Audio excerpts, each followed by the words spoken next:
All right. Good morning, everyone. Good morning. Good morning. Good morning.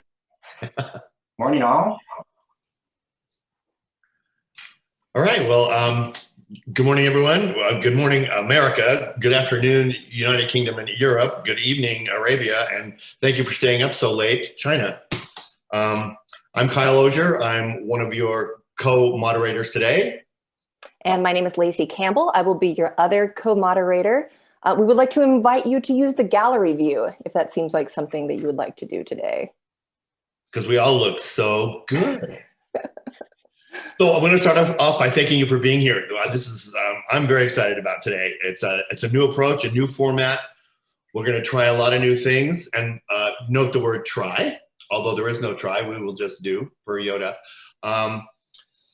But this is a test run. I think we're going to learn some things as we do this town hall today, and what we do learn that does or doesn't work will factor into future iterations of that. So I would say, please be kind. Please be candid. Please be collaborative and empathetic and not condescending. Okay? Okay, a little bit. Oh, were you good? Go ahead, Lacy, go ahead. A little bit about how we're going to run this meeting today. All questions were submitted online through the town hall email that we are assuming you received because you're here. Some of the questions were submitted anonymously, others were not. Where possible, we're going to have the people who sent in the questions and asking their questions. And just to sort of keep an eye on that, you will be muted if you did not submit a question and attach your name to it. And if we haven't been in touch with you saying, hey, are you okay asking your question? Right, and we received a lot of questions. We actually received a lot of questions last night as well, which is great. I mean, it's great because it just shows so much support. So we're gonna do our best to keep things moving. We know we told you we'd be taking questions during the meeting as well. We may have overpromised, but we're gonna give that a shot as well. So please know we have Jeff Crocker monitoring the chat for any burning follow-up questions or comments. If you wanna contribute to a conversation, just say so, and we will keep trying to weave people in as we go. Yep, and we do want to make the most out of the fact that you took time out of your day to be here with us, which we really appreciate. So we have a few little polls that we'll be putting up. We also encourage you to make use of the emojis, if that is a fun thing. Sometimes it's nice to see how things are resonating within the room. And yeah. Okay, then, and just a heads up going in, everything that we're recording this, so it will be available afterward, as well as Lacy and I'll be writing a report.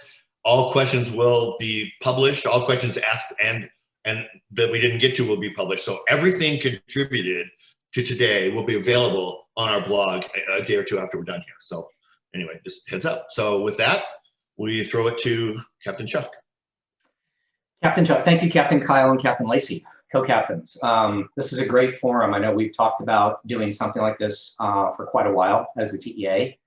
And as different ideas were circulated towards the end of last year, and as I was thinking through how I wanted to start my presidency, I thought, gosh, the first and foremost thing I want to do is be connected to members. And what's one of the best ways to do that? I think one of the best ways is to set up a forum where we can have a dialogue as opposed to a one-way conversation. We've done extensive work over the past year looking at how we communicate to our TEA members. And we've had lots of successes, but we've also identified lots of failures. So this is one attempt in many that you're going to start to see to help reestablish some of those patterns of communication, direct connections between us and you.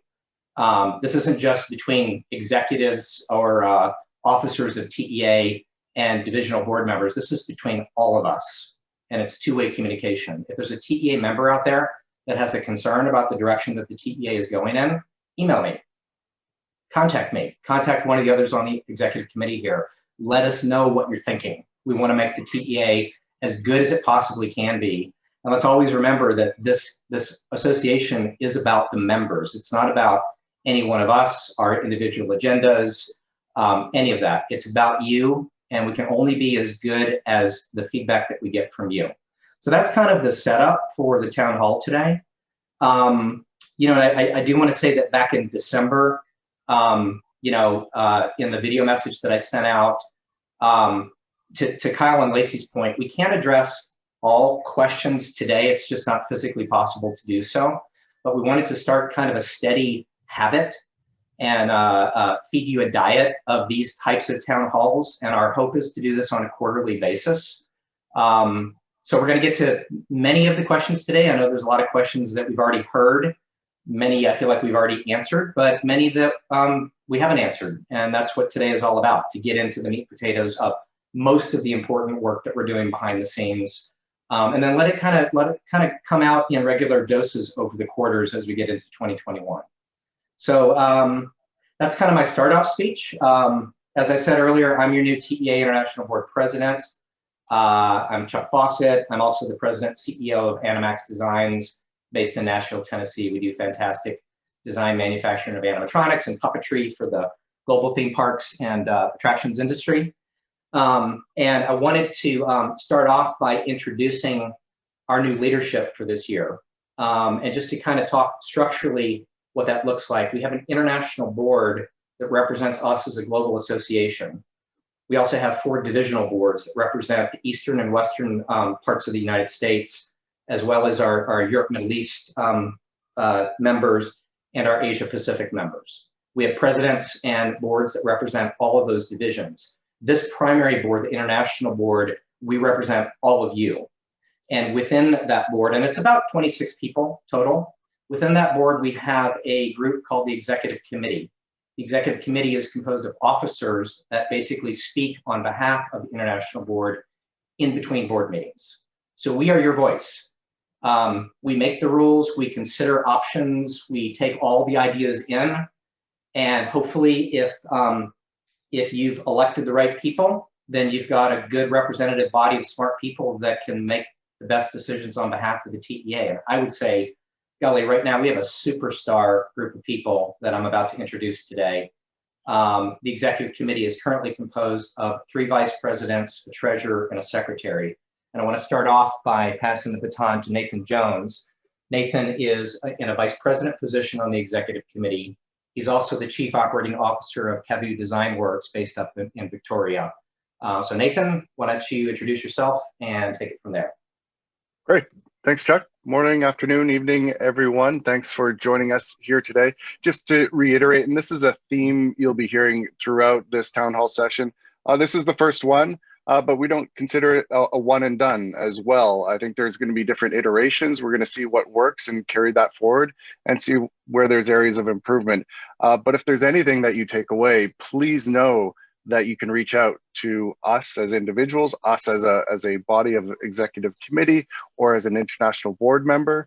We're only going to get through this together, and we need that feedback from the membership. That's the reason why we're here, is to serve the membership. So you'll see that as a common theme throughout, but really happy to be here. Looking forward to answering the questions. And with that, I'm going to turn it over to Shannon Martin. She is TEA International Board Vice President, Director of Business Development for Color Reflections, and also co-chair for Last State in Seattle. My co-chair, Shannon Martin. Over to you. Oh. So I made the first faux pas today, right? And not hitting the mute button. So I'll be very conscious of that. Thanks, Nathan. Appreciate the intro. I'm super excited for today. Again, just to show you guys how transparent we really want to be and make sure we're communicating to our members monthly, hopefully, you know, through emails, through town halls, and through the regional boards. We're really working hard on that as we speak. So let me introduce y'all to Melissa Ruminot. She's also Vice President of the TEA International Board, and she's also Vice President of Client Development for the Companies of Nassau. Take it away, Melissa. Hi, good morning, good afternoon, good evening. Again, thank you. I am Melissa Ruminot. In addition to the VP of the Executive Committee, I'm also running the Search Committee for our new Executive Director, which we'll get into in more detail later on today. I've also served the TEA as a past president for the Eastern Division, as well as co-chair for Summit Day 1. So Excited to be talking to everybody. And again, if there's any questions leading up after this or during this, feel free to reach out. Now I'm going to introduce Matt Barton, TEA Secretary and CEO of 7 Cents. Thanks, Melissa. Hi, everyone. So I am now new on the international board in this role, but I was the president of the EME division for the past 3 years. So my first responsibility since joining the EC is really to focus on liaison between the EC and the divisions. So hopefully I can listen to everyone and make sure that your voices are heard on the international board. And with that, I will pass over to Brian Sands. Brian is our treasurer and has been for the last few years, so he knows all things about the finances of the TEA. He's also the senior vice president at HKS. So Brian, over to you. Great, thanks very much, Matt. And yes, just reiterating everything you've heard, thank you all for the opportunity to speak with you today, and look forward to a good dialogue today and continuing dialogue. I've been on the international board and in the treasurer role for some time now. TEA is obviously going through a lot of growth, and this is a great opportunity for us to build on that and continue to make progress. So thank you. All right, and with that, to Brian's point, the TEA is going through a lot of growth, and that is our first set of questions. So we're going to start off with Joe Fox for our first question, and then Trent and Philippe, you'll be after that. So Joe Fox, please take it away with our first question.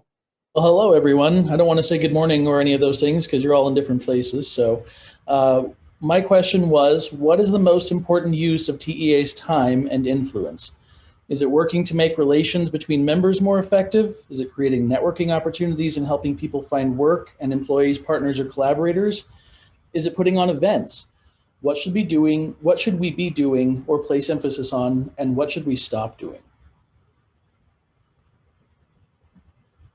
Well, I'm going to take that one.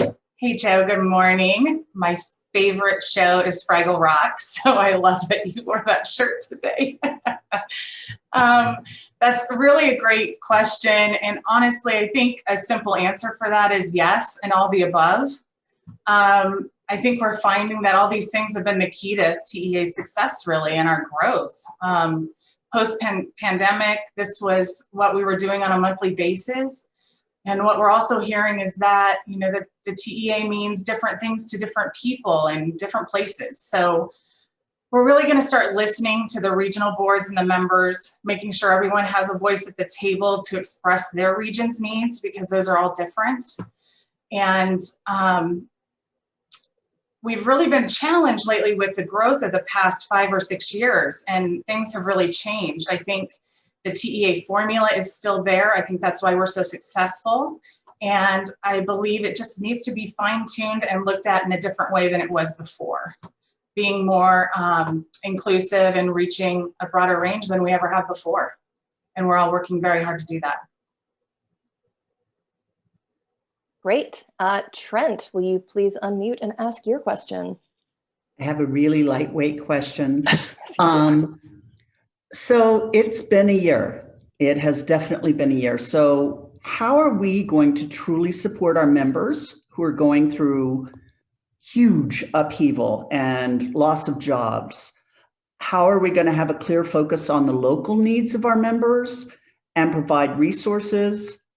I think it's important at this point that we're more than parties and that we stand up for our members. And do we have funds set aside to help educate and allow those who may not be able to afford their dues a way in to support them?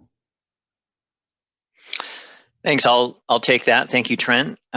Great question. Obviously, clearly a pressing question as well. Thank you for asking it. I think I'd start by saying that although they may not always be visible, TEA has actually taken some measures to reduce the cost of being a TEA member and to be active within TEA during this time. Just as a reminder, starting last June, members who are in need could reach out to TEA headquarters and ask for the deferral of their membership payment for 3 months initially, and that could be extended as well if needed, and has been in some cases as well. In addition, ticket prices for the THEA's digital case studies programming was significantly reduced last year in response to member comments about the initial pricing. And that was a way of extending that benefit. Listings on the TA job board were also made free.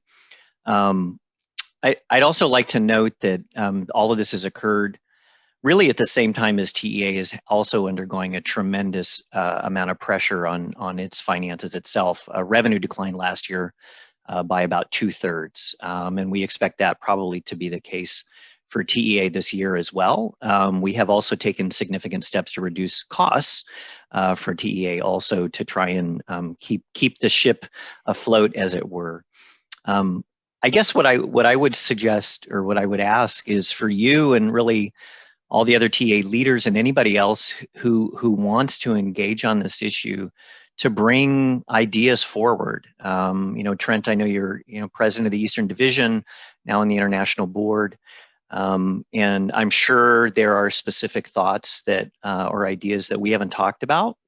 And let's bring those forward and see how we can start weaving those ideas in at the same time as obviously maintaining our financial stability.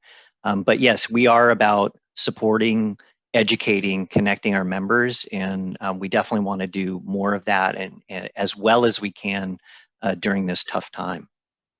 I hope that was helpful as a response and an invitation, really. Thank you. All right, great. Our next question is coming from Felipe Martinez. And Chuck, heads up, this one will be coming to you. Uh-oh. Yep. All right. Well, good morning, everyone. TA board, esteemed colleagues around the world. So great to see you. My name is Felipe Martinez. I'm a creative, and my question is pretty simple, I think. In order to keep our community together, especially between bigger TEA events, what would you think of creating TEA clubs? They could be about specialties, art direction, fabrication, engineering, hobbies, theme park memorabilia collector, tiki aficionados, theme and book club. For example, I just finished reading Ride of a Lifetime, and it would have been great to discuss it with a few members. Or say, in my experience by our esteemed Kile Ozier. And really anything else. We could be meeting on Zoom or maybe have a page or forum on the TEA website. What a great question, Felipe. I think a question like that would not have occurred to many of us to ask 1 year ago, because I think that the pandemic has brought front and center to all of us this whole idea of Zoom and video chats, and it's really brought the global community together with an ease and fluency that none of us were accustomed to before. So I think it's very easy to take that and take the habits that we're all into, which is daily chats like this, and assume that the TEA can be all things to all people. Now, while I say that that's actually a great idea, I love that idea, especially when it allows for our members to come together as tribes and share common information, common knowledge. The sharing of knowledge is one of the best things about the TEA. In the old days, we could come together at in-person events and share that knowledge, around the water cooler or the coffee machine. We've been extremely limited in our ability to do that right now, for sure. I think while you'll find a lot of support in myself and others on the executive committee and the iBoard for ideas like this, I think first and foremost, we need to make sure that we have the structures in place to facilitate that from a global association viewpoint. So the first step in that is to make sure that our regions are connected to our HQ. And Matt Barton, we've talked about, and we'll continue to talk about the fact that, wow, we have a long way to go to make sure that we are just simply connected to those regions first and foremost. Once we can get those established connections with our regions, it's our regions that we're going to rely on to cultivate and curate ideas that you're talking about today. So what I would say is try whatever region you're a part of, try to reach out to that board and people that you know and express those ideas and bring those to them. And let's find those opportunities, because those things can turn into global programs. The danger is we are a resource challenged association. We only have so much money to go around, so we can't be all things to all people. So we have to be smart with the resources that we have. We have to rely a lot on volunteerism to make things like what you've just said happen. But let's continue to bring those ideas forward and find a place for them. I like it very much. Thank you for the question. Fantastic. We have a follow-up from the chat thread. Cynthia, do you want to unmute and ask your question of the panel, please? It's a bit of a follow-up to the previous question. Sure, but I'm not turning on my video. That is fair. I'm still drinking my first cup of coffee. This is in regards to the question about issues around like dues and how we can best support, and the answer about sometimes that information is on the website. My concern is that the website is really not user-friendly.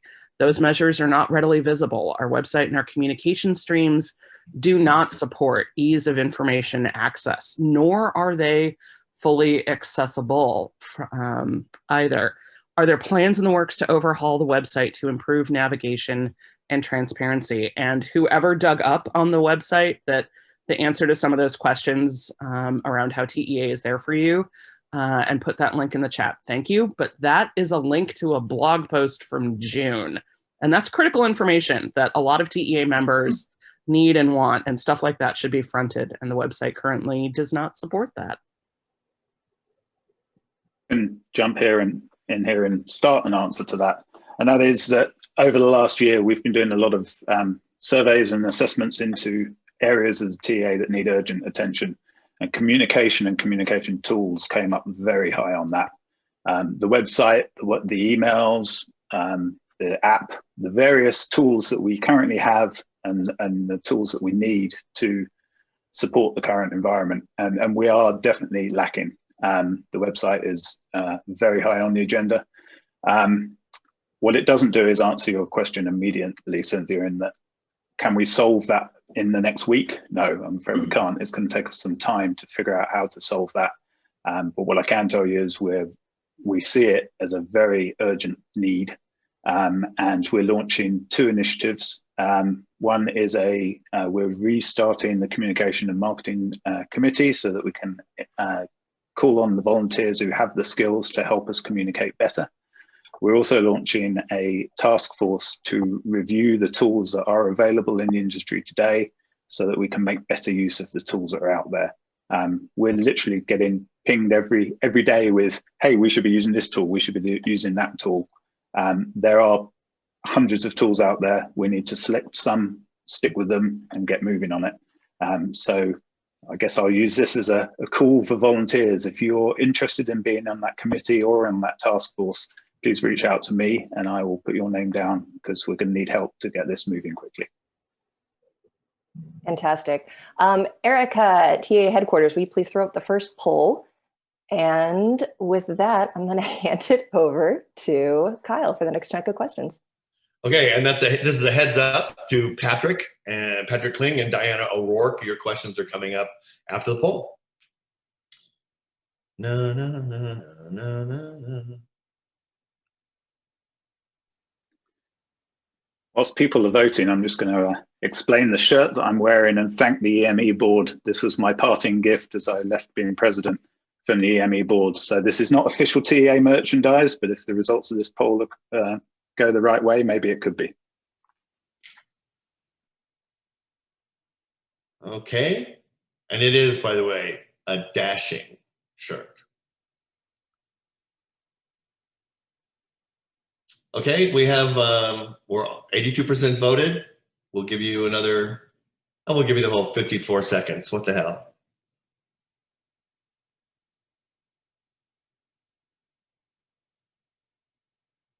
Oh, that's looking the wrong way. Okay, we're done. What do you say we end the poll and get moving? We have a lot of questions to get to. I think we have a good sense of it. Thanks, Joe, for your suggestion. And we'll see you behind the counter at the front door of the store. Okay, Patrick Kling, are you unmuted and ready to ask? Hey, everybody. Good day. I'll just say good day to everybody. Patrick Kling, pronouns he, him, and I'm the Eastern Division VP with Greg and supporting Trent. I work for Nickelodeon and Paramount. Question is, having college requirements and membership fees for next gen, including young people and those attempting to enter, okay, got to close this pop-up. Okay, I'm going to start again. Having college requirements and membership fees for next gen, including young people and those attempting to enter our industry, create socioeconomic barriers that favor elites, wealthy people, and their children. Has the TEA given any thought to changing these requirements and fees, in addition doing an audit of the organization for systemic barriers that affect marginalized communities? Yeah, that sounds like an easy one. So I guess I'll take that one, Patrick. Thanks for the question. And the reason I'll take that one is part of the introductions and my role in the TEA as VP is also as chair of the diversity committee. And diversity means exactly that. It just isn't gender or race or culture. It is generational as well. And so putting together the committee, it was important to have voices on the next gen. So to answer your question specifically, yeah, it is important to have a next gen voice, if you will, to serve the broader community. What does that mean for people just entering the workforce or trying to get into the actual industry? We have to work with young people to not put up barriers. This should be a place of entry where they can go for mentorship, we can go for education, or just have that phone call. So again, we have a long way to go in terms of embracing next gen and what that means for inclusion within the TEA, but that will be all encompassing for the diversity committee to make sure that their needs are served and their voices are heard as well. Good, well, stick around, Nathan. I think Diana O'Rourke, are you ready? I am. Good morning, good afternoon, good evening. Speaking of diversity and inclusion, I think a lot of folks are very excited about that new committee and just wondering what the plans and goals are for that committee and how people can get involved. Yeah, absolutely. So it was announced back in October, and after that there was a huge amount of interest in the committee, and I thank everyone that might be on this call that have expressed interest. We put together the committee being conscientious of representation geographically to make sure that we're accessing the entire globe. We're a global organization to make sure that we had representation there. But secondarily as well, there was no need to reinvent the wheel. This is diversity, quality, inclusion. This is not exclusive to the TEA. It's global, it's across industries. So this is something that is going to be a challenge for us. But that doesn't mean we can't start, and doesn't mean that we can't do better. So the committee, as you'll see, is formed, have people that do this for a living. This is great within their own companies, or they have entire companies dedicated to this. So we're going to take best practices. And this is an opportunity to remind people that although we may be slow to form a committee as the TEA, this has been top of mind for TEA as well. We had an entire 2-day SATE in Seattle dedicated to diversity and inclusion. We've had champions and allies within TEA that just didn't had an opportunity to have a voice via committee.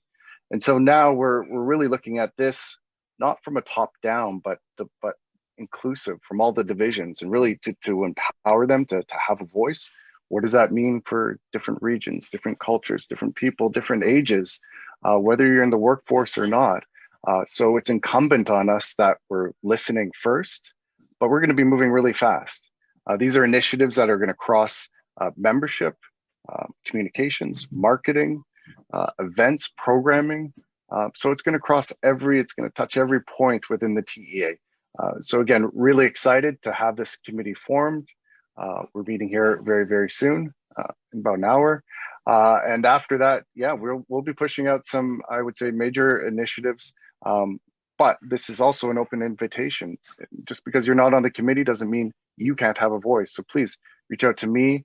We'll be publishing on the website. The committee members as well, reach out to any of the individuals, anyone on the iBoard or the executive committee. It's an open door.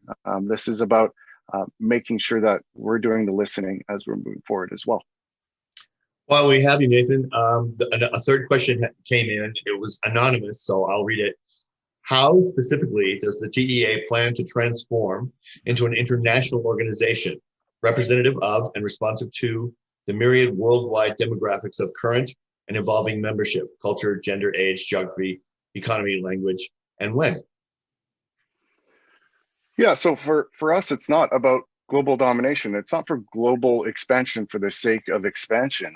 If there's interest in areas and region, then we need to listen to that region. What are their specific needs? Are these regions that are growing and having greenfield developments for our industry? So they're going to have different needs than an experienced economy that might have institutional knowledge of our industry. So I guess the answer is it's going to be a case-by-case basis. We're not just going to expand because we want to be the biggest person on the block. We want to suit the needs for our membership. So as those needs come in, if there's interest from different regions, we're going to do our best to support that region and make sure that as we grow, it's grown organically and not just for the sake of membership numbers or putting another flag on the PowerPoint to say we're in this country. We want to make sure that this is for the betterment of the TEA, and we're able to serve everyone as we grow as well. Nathan, can you give us any specifics as to like the first initiatives that the committee is tackling or anything that is really first on your list? I'd also like to mention there's a question in the chat about board member diversity as well. Mm-hmm. So we're going to look at all aspects, and so tying that in is, yes, looking at the composition of not only international board, but divisional boards, gaining access to the TEA at large and signing up. If I'm a person just coming into the industry, a young person or otherwise, and I sign up for a TEA, okay, now what? How do I get on a board? How is my voice heard? So these are critical items. We've done the analysis. We realize as the TEA that there is a diversity, equality, and inclusion challenge. So we're not at the point of analysis. We know that there are challenges that we have to face and items that we have to fix. So I don't want to come out and say there's a priority and we're going to do this one first. We can walk and chew gum at the same time. There's going to be multiple aspects that we're going to roll out. But as it relates to the makeup of the international committee, that is high on the agenda. It's a topic, an agenda point for the international board and for the executive committee. So we're very aware of that. I just don't want to overpromise here and under deliver at this point, especially as we're just forming the committee. But we're going to take that feedback and make sure that the critical items that membership's telling us, and again, this is an open invitation, are addressed. Nathan, if I can, I want to make a quick comment on this as well. I think that the diversity committee that we formed, we want everybody to know that straight from the top, this is an extreme priority of us as an executive committee and as an association. We take this seriously. We're taking it to heart. We're putting appropriate resources behind it. We can only be as good as the volunteers that step up that can help us with this, because again, we are a resource limited association. But you know, I see some questions in the chat about diversity within the international board and things like that. Again, we can only we can set a goal to promote these things, but we can only be as good as people step up and volunteer. I think in the last election round, we only had 1 or 2 people that stepped forward and decided that they were qualified to run for international board from the EME region. So you can understand, statistically, we're not going to get a lot of turnover on our board if we don't get more participation. So it's important that we both focus on what are ways that we can level the playing field to remove barrier entries for potential board members that may not have the budget to fly and attend events, or may not be supported within their association, like a C-suite person might be supported. We want everyone to be eligible to run for international and regional board positions. And if you see barriers, please communicate those to us. We will take them into account. We can only do so on an annualized basis in terms of our turnover with our elections. But we're very aware of them. I was very aware of them in the last election cycle, and that's a mandate for us moving forward as well. So I appreciate you asking the question.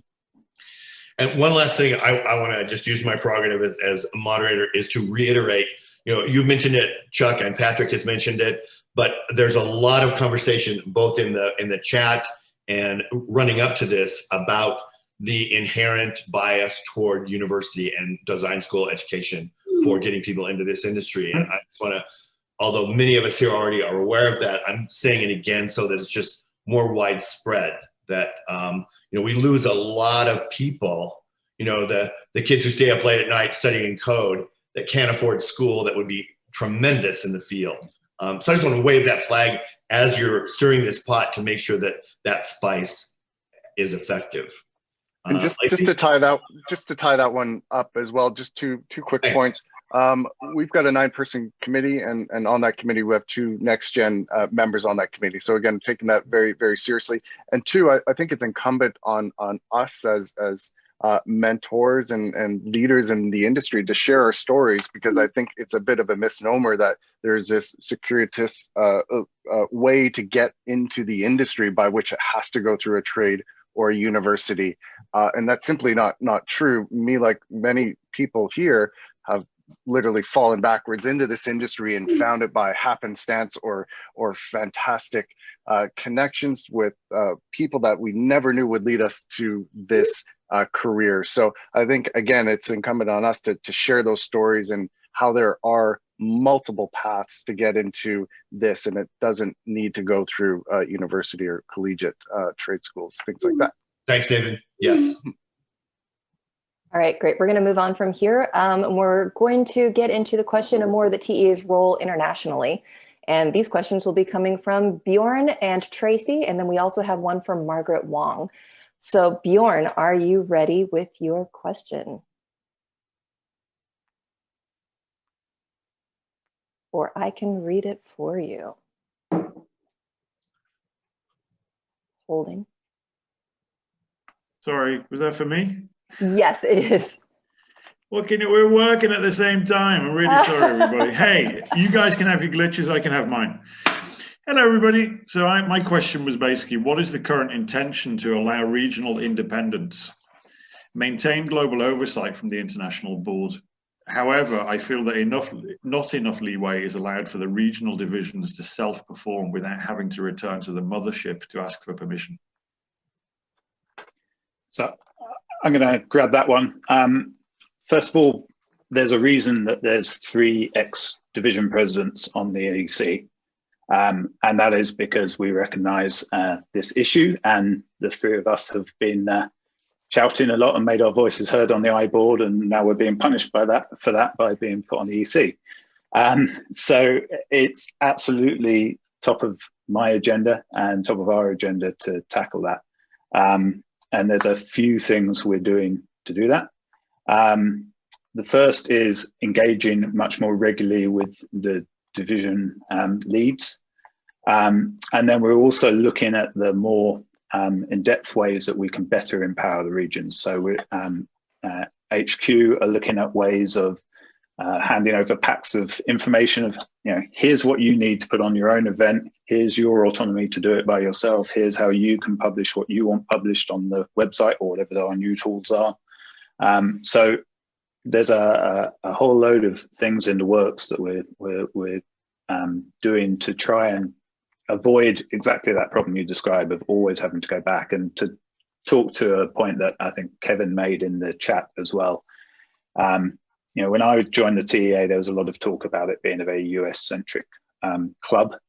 And so I've put myself forward and made my voice heard, as have many other people from the EME division and from the Asian division. And I think it's a slow process.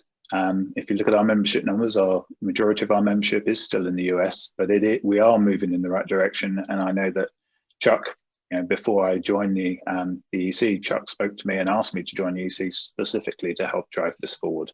So I guess my summary answer is we're working on it, and we're working on it as quickly as we can.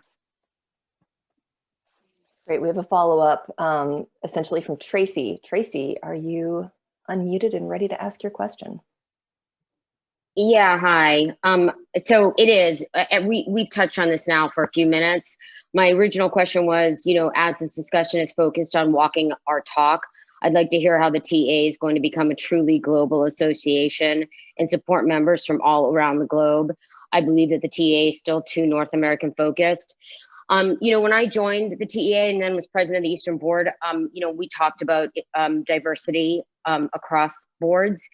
And one of the things that was said is that we represent who our industry is at the time. And that's why at a certain point, we were a lot of white men, and then we had more women, and we're slowly diversifying because our industry is. But our industry is absolutely so global now. And I don't think we are representing everyone in that way. Just if you hear the voices on this call, I know there are Americans living all over the world, so you're hearing American accents from other parts of the world.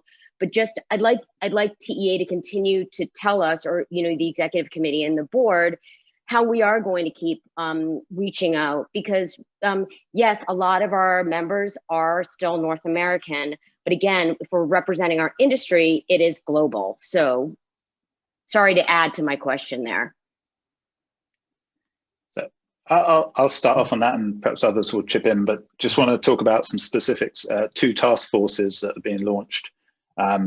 So a task force differs from a committee in that a task force has a specific goal, a deliverable, and a timescale. Committees are ongoing standing committees that keep contributing. And the 2 task forces, one is for UAE specifically to look into the legal and financial hurdles of operating there. And we're doing the same for China. And I know there'll be many people on this call that say, hey, we've heard that time and time again, you've launched task forces before, and that's true. We have launched task forces before, and unfortunately, we've failed. We failed to deliver. We've stumbled, and there are many, many reasons why. And we don't need to go over all the details. It's not for lack of trying, but we just have to keep going at this, and we will get there. So those 2 task forces are being launched as we speak. We're looking for volunteers, and the intent there is to do exactly what you're saying, Tracy, is walk the walk and make sure that we're able to operate in those areas. Then we can start having representation from those areas involved. And to the comment about having other voices on calls like this, in the future, this is our first town hall. In the future, it won't necessarily just be the EC that are answering the questions. We should have task force leads answering the questions. We should have committee chairs answering the questions and telling you directly what they're working on and what problems they're having. Because it's not for lack of trying. These things have been discussed, but there are issues, and I think it's just right that you guys know what those issues are. Well, and I'll pipe in for a second. I would just love for you all to know that most of us have served on these boards for many, many years. And we have heard the same things just like you for many, many years. And this is why we are here to serve now, so we can really jump in and make some changes. I feel we're at this huge pivot point. We have done so much research. We have done so many assessments. We have learned some just really pivotal information in the last 12 months. And it's time to now take that information, prioritize it, and put it to good use. So we are currently just planning out those pivot points to bring you all in. And that's kind of what today's about, is to communicate with you what we're doing. We don't have a lot of the communication tools in place to do this on a regular basis. And we acknowledge that, guys. We truly do. But it sucks to say to you, we need more time, because I know you've heard it over and over again. And trust me, I have heard it a million times before. But we just want you to see us, hear us, and let you know we're here for you guys. And this will be a different TEA moving forward. All right, our next question comes from Margaret Wong, who is not at the meeting, so I'm going to ask it for her. Her question is, being a board member of TEA Asia, I'm anxious to know how and when TEA board will decide to set up an official entity in China to allow TEA Asia to receive sponsorship funds, membership fees, and events revenue domestically to fund TEA programs in China. China theme park entertainment industry is robust, and they're constantly looking for United States companies' assistance in many ways. It's important that we engage them as members, connect with them for more business opportunities, and introduce them to more of our US members. Without an official TEA presence in China, we will truly handicap our goals to expand in China. I can start with that, and then perhaps Chuck, you could weigh in as well. Just re-emphasize those 2 task forces I mentioned. One of them is specifically to tackle this exact issue. It has caused problems. We did investigate it last year. we didn't get as far as we should have done, and we are committed to resolving that very quickly. And I know, Chuck, you've probably got something extra to say on that. Yeah, well, I'm glad this question was asked because we launched a task force 2 weeks ago with Mia, who is part of our Asia Pacific board, as the task force chair, with a small group of people that are studying, first and foremost, the legal complexities of doing business in mainland China. We're now past the US election, things are calming down in the world. We've got 4 years of effort and work that have been spent on this topic. And we've created, as Matt mentioned, a time-limited task force with a requirement to come back with action items that we will implement at the end of their report. So this is not talk. We are doing this right now, and we plan to have results to share with you probably by the next town hall meeting that we have. I hope to be able to come back and say, we've got step one in place. We've got a system in place to properly process and collect CHOP and payments and things like that. And now we can start to double down and build into next layers of how we're going to do business with China. It represents a significant opportunity for us as an association, and it really walks the walk in terms of us being global and globally focused. So I appreciate that question very much. It's well in the books right now. Sorry, if I could just add on there, I just wanted to let everybody know as well, in the recently approved budget for TEA for 2021, we specifically put in additional funding focused on this issue to allow us to get, both legal as well as other consulting administrative support. This has definitely been an ongoing topic, a complex topic as well, but one that we are very focused on resolving and moving forward. With a similar effort being focused at the Middle East as well, and the UAE specifically. So these are very positive things you're going to see rolling out from the TEA in the next 2 quarters. Trent, did you have? Let me unmute you.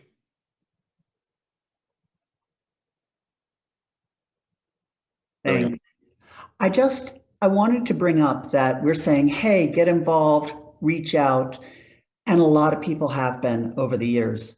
And there hasn't been a clear way that we could use our volunteers. In fact, we were kind of discouraged from doing the work we want to do in the past. It's a new day, but can we acknowledge that we need to build those ways to use the volunteers? We have amazing people that want to work and can do.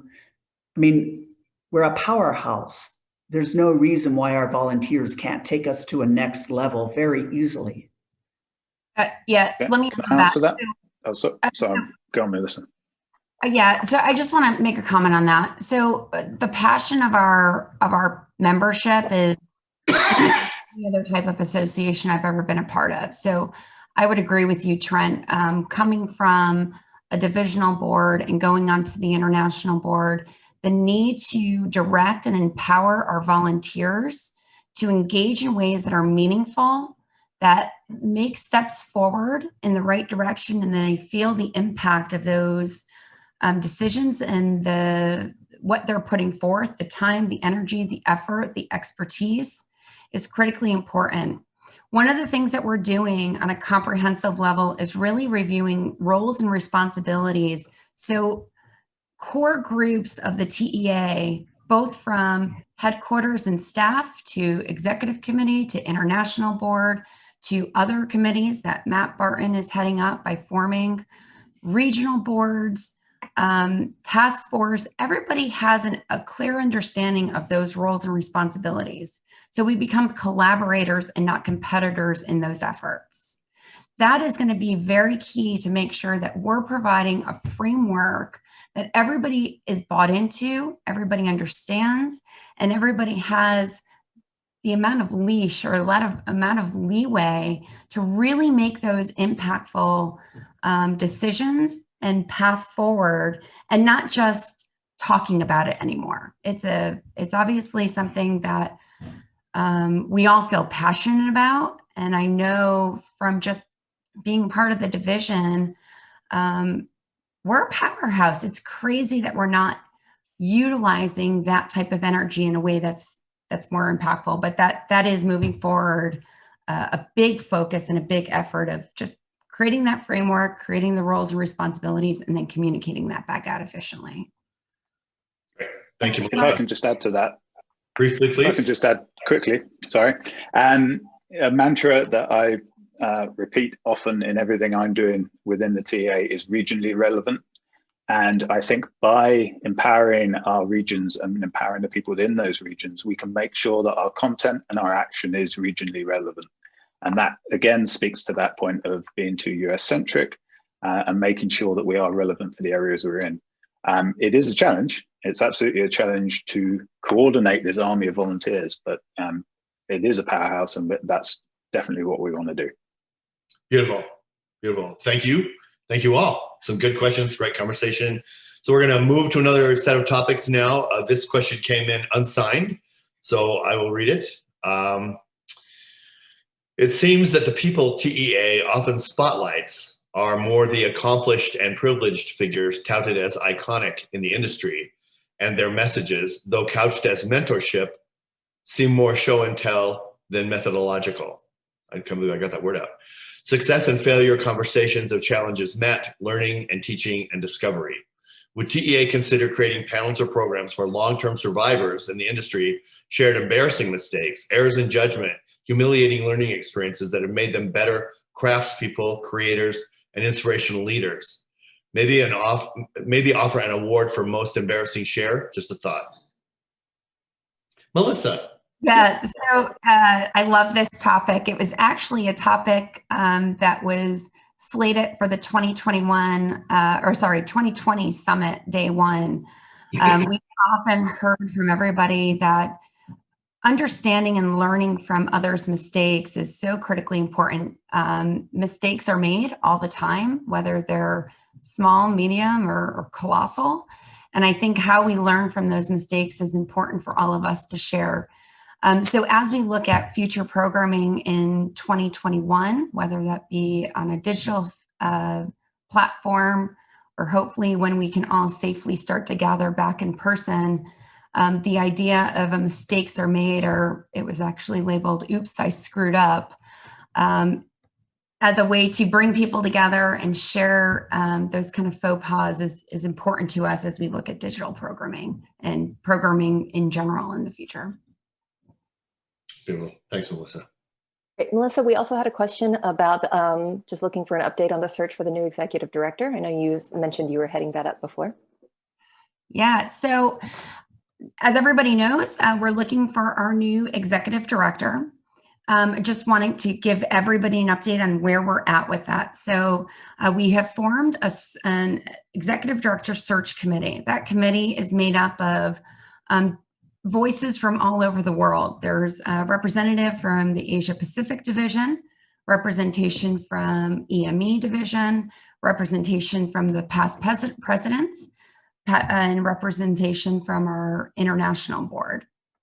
We are very close to selecting an executive search firm who will help us lead this effort. It's very important that everybody understands this is a global search for the right individual. So we're loosening the frameworks of how this position was handled in the past. We're launching this as a global position, a global search. Part of the candidate review process will be forming an advisory committee. The advisory committee will be tasked with broadening that diversification. So representation from the diversity committee, representation from NextGen, more representation from Asia Pacific and EME, making sure we have a broad look at who this person is as we start to identify potential candidates. We will expect to have the job posted approximately about mid-February. So a communication will come out to all of membership, letting you know that that position is open. And then those directions on how you can view it and share it and recommend different individuals that can be under consideration. So more to come. We want to make this a very transparent process, make it something that is exciting for everybody. But again, it's about the right person in the right place doing the right job. That's really what we're tasked with right now. Beautiful, beautiful. Well said, Melissa. Okay, another anonymous question. Let me just bring it center here. How can the youth of the industry find ways to contribute and connect better with experienced leaders in the TEA? So I'm actually going to jump in on this one as someone who has not been in the industry very long, a little less than 2 years. And I just wanted to share my experience in doing that. I think we're hearing a lot of calls for volunteering today, which is very exciting. And that's certainly a great way to contribute. And if you're looking for a way to start, find your regional board president, reach out to them either through the website or on LinkedIn, whichever one works for you. As far as connecting with mentorships, I have to say I've been sort of amazed by how willing people are to meet in this industry. But I do want to mention on the website, there is actually, you can search by, there's a checkbox of willing to mentor that is on the TEA website. So you can do a search for that, which I have done, and actually have a standing date once a month to meet with the past president. And we talk about stuff. Our meeting is called Lacy Asks You Questions. And that gets to the other part that I would recommend, which is come in with a very specific ask. If you're asking someone for their time, be as specific as possible. Let me pick your brain for 30 minutes might not get you the same answer as, can I screen share my portfolio for 30 minutes and you tell me one thing to improve? That would be my advice. And Kyle, I think you had a thought on this too. Well, I'm just going to add, too, one of the best things about all these Zoom calls is you see faces and names, and you're not trying to having to try to read name tags from across the room. And I've been approached a number of times just by the democratic situation we're all in right here, by people, well, there's nobody my own age, but younger, and have ongoing mentoring relationships now with a couple of people, and and new relationships with people that I hardly knew at TEA. So really, it's Lacy and I laughed a little bit about this question because part of it is just, pull up your pants, walk over and introduce yourself. And no group in the world, to my knowledge or experience, is as open to meeting and helping and pointing you in the right direction than this one. So and as I will quote Matt Barton, in a similar conversation a couple of months back, he said, I get nervous walking into a TEA mixer, and I know everybody in the room. So it's like, you're going to be scared for the rest of your life. So just do it. We're all here and nobody really bites. Okay. There's a follow-up question. Adam? Bizarre? Sorry, I just jumped in to let you know. Unmute and go. I had a question. Yeah. Oh, I didn't know.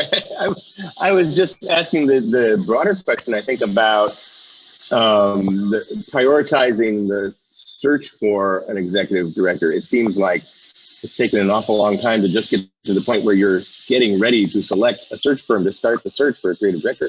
Is that not one of our very highest priorities, and what's holding up the process? Yeah, so I'll take that. So I was actually replying to your comment in the chat, so I'm glad we can do this this way. So it is a priority. It has taken us some time. We formed the committee right before Christmas. And during the holidays, what we were identifying was critical attributes and characteristics of this executive director. One thing that's important to know is that this executive director position is a new position for the TEA. It's not replacing the former role of chief operating officer. Executive director, it's important to understand the differences between executive director and chief operating officer. The committee felt it was important to look to elevate and bring in an executive director given the strategic growth initiatives that we have as an organization as we continue to move forward into 2021 and into 2022 and beyond. Those key characteristics were identified. And it went out to search firms last week. So the committee meets weekly to go through the process of making sure that we're following through with moving as swiftly as we can, but being strategic and specific in our search.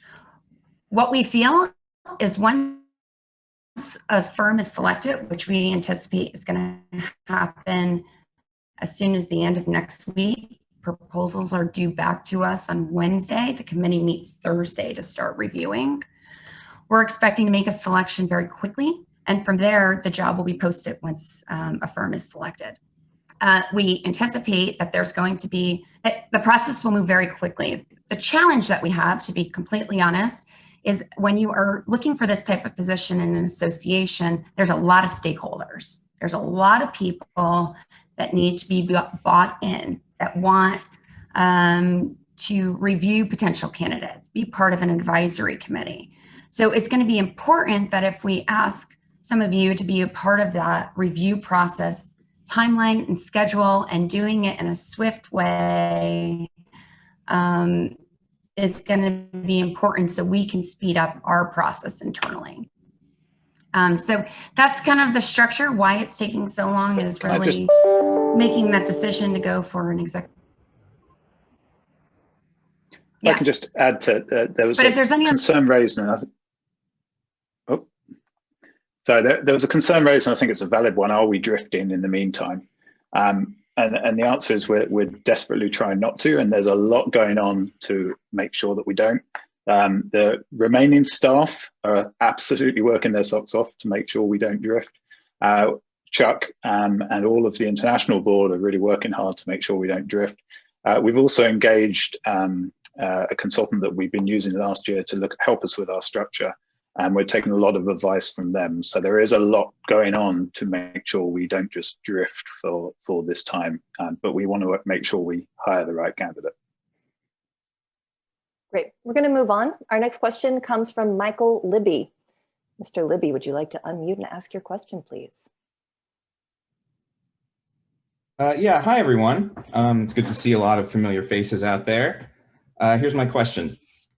The TEA represents the creators of compelling places and experiences.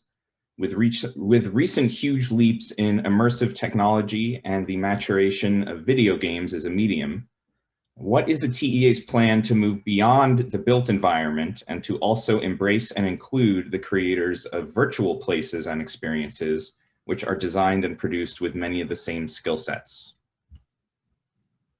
I'm going to take that one only because I'm working on SATE and have been for the last year or two. In all honesty, Michael, there has been no plan. I mean, I'll just put that straight out there. We have seen a huge rise in the past years in Summit and SATE, in conference papers, and we do recognize that that truly needs to be a part of the TEA.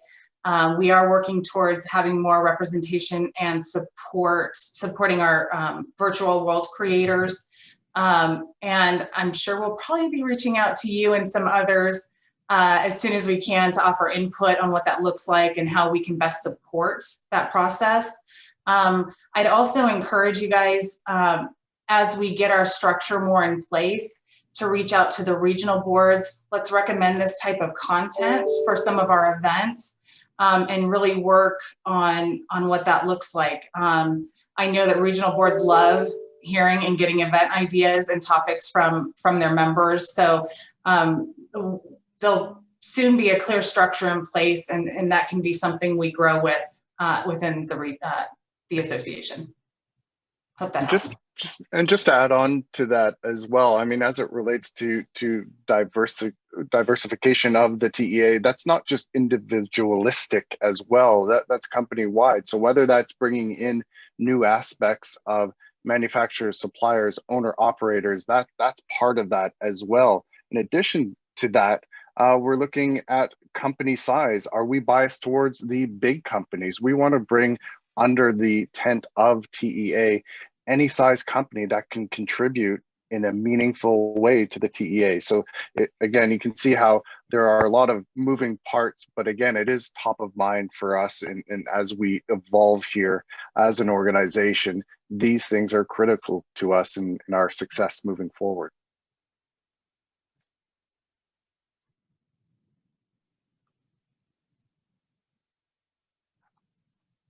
Okay then. Over to you, Kyle. Yeah, thank you. It's like, and that's a wrap. Thank you. We're getting through a lot of questions. I'm really pleased. So thanks to all of you for keeping them as pithy and brief as you have. So another anonymous question came in. I will read it. I'm interested in hearing what TEA leadership has learned about transparency, open information flow, regional empowerment, inherent potential in the sharing of disparate points of view. Does that seem loaded? The writer asked. Consensus building and the philosophical possibility of embracing challenge as a part of the policy and culture building processes, and how that learning might manifest in TEA culture. Then there's a, I know you're going to answer this. There's a sub question. Actually, answer this, and we'll come back to the sub question. Thanks. There may be more comments, and I touched on this just a little bit earlier, but 2020 was really an enlightening year for all of us within leadership, for sure. We know and we knew that there were parts of this association that were broken. There was really no denying that. So the International Board put forth major initiatives to learn more about our association, where it was broken and why, and the best ways to move forward. We grew exponentially in 5 years, and we just didn't have the processes in place that we needed to support that growth. So I'm going to touch just a little bit on what we did. We hired Tecker International to do a full organizational structural assessment. We hired Deborah Moraz, sorry, I always get the name wrong, but she did a cultural assessment of the organization. And then furthermore, internally, we did a huge communications assessment because we knew that that was going to be a key to immediately improving our culture. So all these assessments just gave us really priceless information, and we're currently assessing all that information, like I said, prioritizing and implementing the action on those. And one of those key items was transparency and open, honest communication with our members and leadership. And that's what today was one of those steps, to hear from you, to even afterwards hear from you. What did you think of this? What could we do better?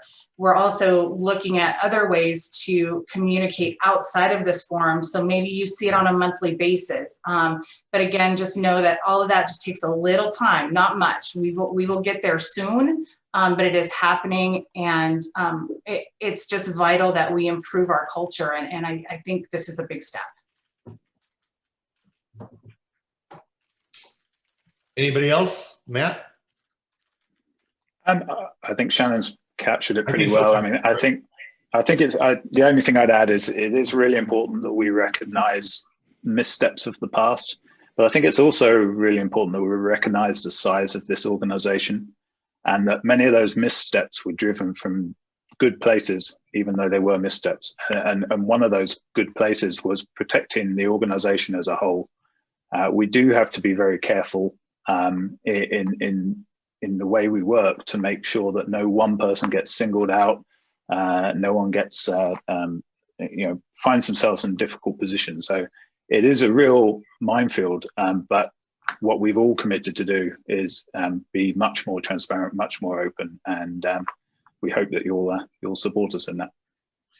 There's a follow-up to the transparency question. It's from Cynthia, but Cynthia will, I'm sure, grant me the opportunity to just go ahead and read it in the interest of time. Will the summary findings from the culture consultant and the communications analysis be shared? Well, I can say currently, it will and is being shared with those that participated. I don't know if there's any plan to currently share that with the membership, and there's some really great reasons for that. We don't want to look back, and we've taken some massive steps towards that cultural assessment to make sure that that doesn't happen again. It was an upsetting assessment to read, I will tell you. It brought tears to my eyes. I was disgusted, and it just was something that immediately needed to be changed. And some major steps progressed with that, and we have some immediate change with that. So I don't know if that's something we would do. That would have to be a discussion and see if there really was a need to look back and foster that. I would hate to see that, in all honesty. You know, Shannon, I'll just chip in here and just say that what was requested of me was not to summarize the negative things that were found, but to summarize the initiatives we're pushing forward and the lessons that we've learned. And I think that is something we can do. I think it's a through line in everything we are doing. This meeting itself is one of those things.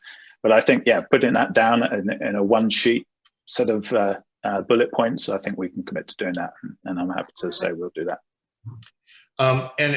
So the sub question, and there actually is a sub question, and then another one came in along the lines. And in the interest of, in the vein of not really looking back, and this is a question that half of you will see coming, and the other half have been wondering what about.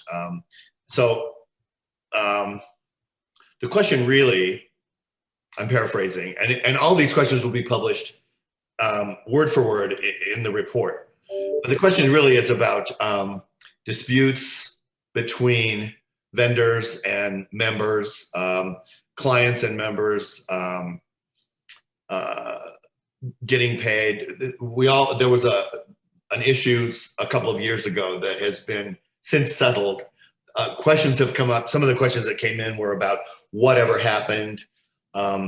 We talked a little bit about this yesterday, Matt. And if you could just talk a little bit about the evolution of a code of ethics and that sort of thing. I think my own feeling, and people know I've been vocal on some of this stuff, I'm very encouraged by the direction that the new board is taking in looking at these things. And I am, just so that you know, as a man of action, I'm very happy with the direction. But I'd like you to talk about it, Matt. Yeah, thanks, Kyle. I'll start, but I think it would be good to hear others' perspective as well. I think one of the things this comes down to is roles and responsibilities of the TEA as a whole. What are we? What we're not is a trade union, but what we are is a community. And the TEA has to be very careful from ethical and legal perspective of getting deeply involved in individual issues between vendors and suppliers. We don't have the resources or the legal protection, frankly, to get down into the weeds of individual incidents. But what we are is we're a community of people who can help each other and give each other advice. And I really think that's what the TEA needs to focus on, is making sure our members are able to quickly and easily talk to each other and get help from each other on how to deal with these difficult instances. So it's not that the TEA shouldn't be supporting its members, but the TEA also has to be careful about the ethical and legal dilemmas we could find ourselves in. If anyone else has got any additional things to mention on that. This is Brian. I just wanted to touch on also the issue of bandwidth. I think also going back to Adam Bizark's comment about sort of moving the search forward. We are all volunteers here. Everyone who engaged with TEA, except for staff, are volunteers, and we're all putting our time into it as much as we can. And coming back to the specific issue of a dispute between members, I mean, as Matt indicated, we can't adjudicate between members. That's not actually our role. Our mission is educating and connecting our members, not adjudicating between them. But we are a community, and I think word gets around as well, and maybe that's as effective as anything else. And it's not necessary for TEA to step in directly in that role, but through the connections that you have, we all have through TEA, that alone creates, I think, strong, at least indirect industry peer pressure, which is a really good thing. Often the best we can do is set an example, and that's all we can do, but we are bound to do that. Thanks, all right, Mark. going back to the transparency issue, we had a follow-up from Lisa Passamonte Green. Lisa, would you like to unmute and give us your follow-up question from the chat, please? Sure. I don't think this is a transparency question as much as it is a mission question. So I'm curious about how the TEA moving forward is addressing the needs of the corporate members like me who pay for my team to also be a part of the members, right? So I'm a membership company and then my employees are members versus individual members who pay for themselves. And in the beginning of the TEA, the foundational kind of origins of the TEA were for member companies like myself to get together to talk about the challenges we faced as companies working within the themed entertainment industry. So like how we dealt with egregious contracts from some of the bigger players within the industry, or how we could get together and network and talk about some of the challenges we were facing. So I think everything I'm hearing is great. I'm curious though, if there's different programming or if you're looking at the programming from both perspectives, right? From the individual employee perspective or from the biz dev perspective, in addition to the kind of company perspective, because the companies pay a large part of the membership, right? So I would love somebody to speak about that. I'll take a first stab at that one. I will say from my perspective on the international board and part of the executive committee is we've pivoted very hard, and every initiative or committee or task, we ask ourselves, is this serving our membership? I think in the past we've got caught up in, well, how many events are we doing, or how big is the event, or is it global enough?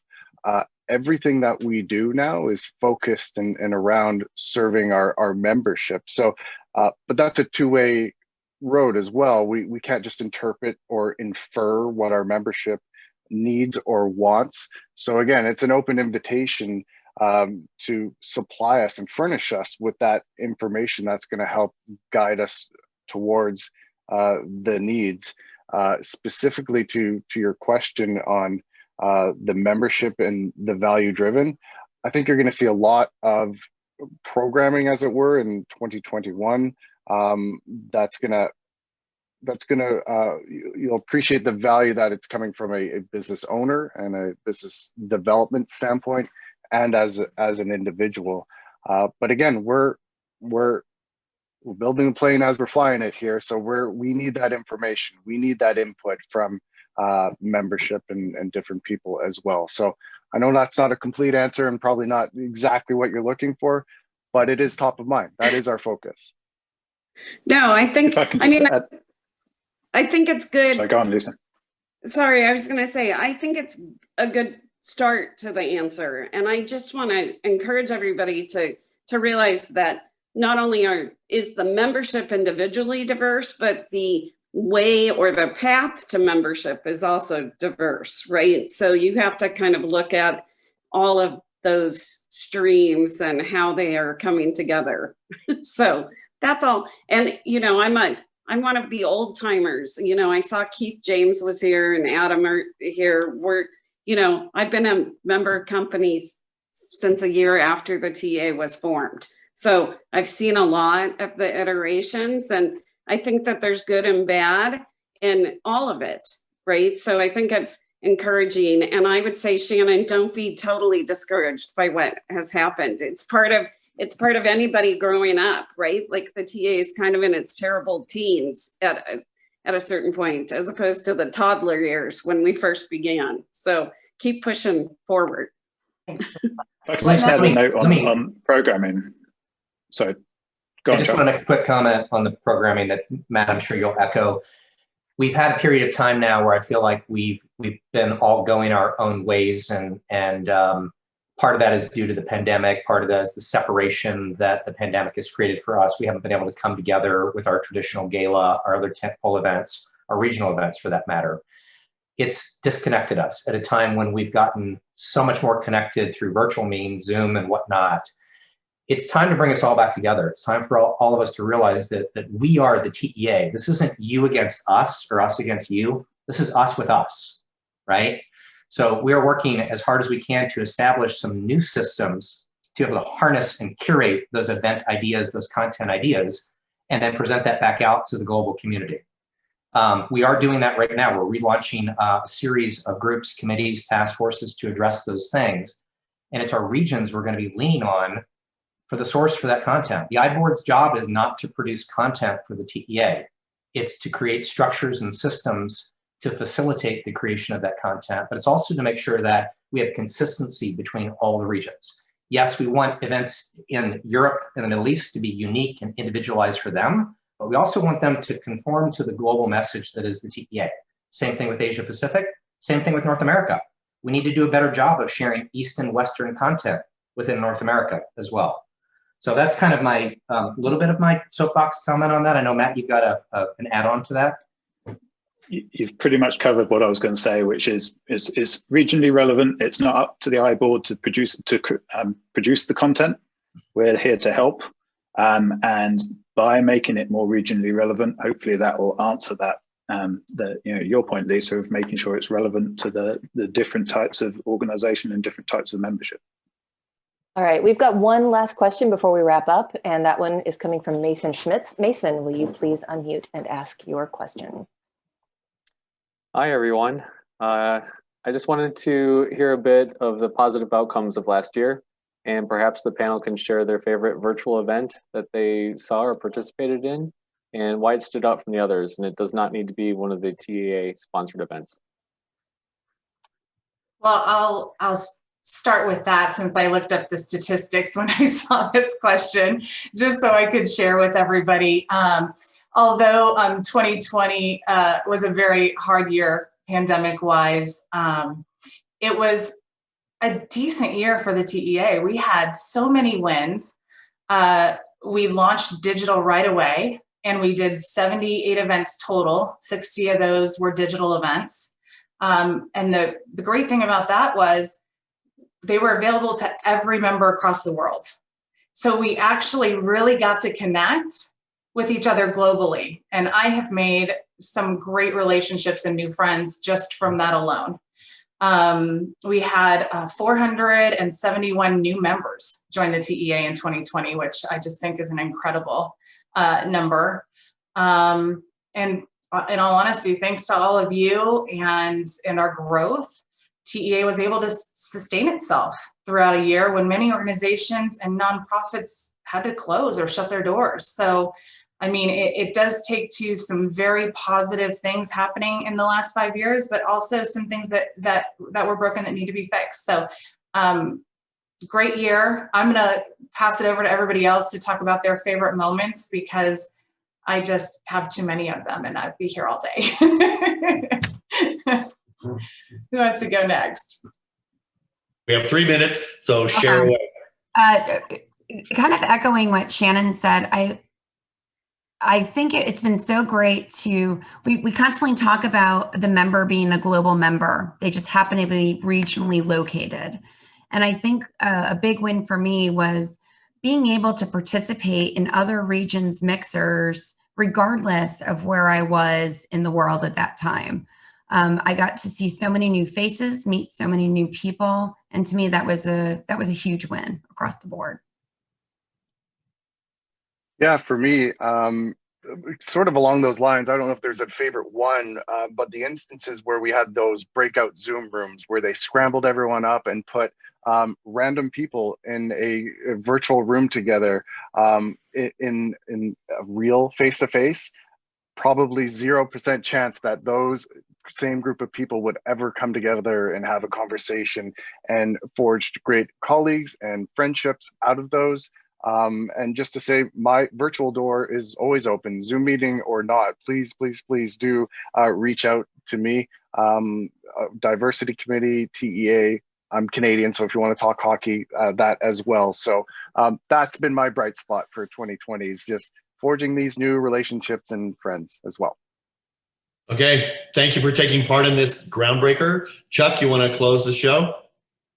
Close the show. I just, again, want to thank everybody for participating in this today. This is something brand new for all of us. We've probably put our foot in our mouth a number of times today and leading up to today, but that's the point of it. We want to be available to put our foots in our mouth, to say wrong, stupid things, and have you guys respond to that and come back to us with feedback and your ideas, because TEA is about volunteerism from the bottom all the way to the top.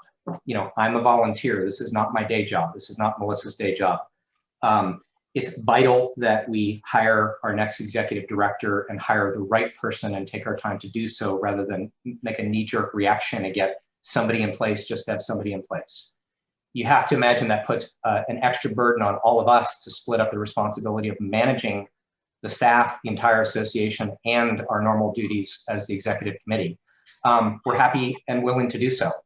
And with all the stress and bandwidth suck that it is, we're enjoying it, and we're enjoying representing you. Just please bear with us at these challenging times and work with us. That's all we can ask is work with us. Please step up. Don't sit back and just think, well, they're going to take care of it. They is us. We need you. You're going to hear about all kinds of new initiatives, all kinds of ways to get involved, primarily through our regions. Please engage. Please get involved. Now is the time to walk the walk. And we're going to continue talking the talk and hoping that we don't put our foot in our mouths too much. And we love you. You're our family. And TEA is going to be amazing at the end of 2021. The only other thing I want to add is that we are working really hard to bring back in-person events this year. And we're watching this pandemic very closely. And it's going to happen as soon as it reasonably can happen. And that relates to regions. It also relates to our state international events, our other tentpole events. So stay tuned for some good news on that. And please know that we're paying attention to that. And we know that you have a need to come together. We have a need to see each other, to hug each other in a socially distant, safe way, but we're working on it. And along with a big pile of other things. And, you know, we really thank you for the time today in the forum to express ourselves and hear your views back. Yeah, and I just wanted to give a big shout out to the TEA staff over at headquarters. They've been absolutely fantastic in a time of major transition. So just wanted to say thanks to them, and also thanks to Kile and Lacy for bringing this up to the executive committee and bringing it forward as something that we should be doing, not just today, but also again in the future. So, yay. Thank you so much. Well, good job. Again, we'll have some follow-up on this on the blog. And I know we didn't get to absolutely everything that was happening in the chat. We will do our best to follow up on that. Erica, if you don't mind bringing up that final last poll, and I believe that is it. Thank you so much, everyone.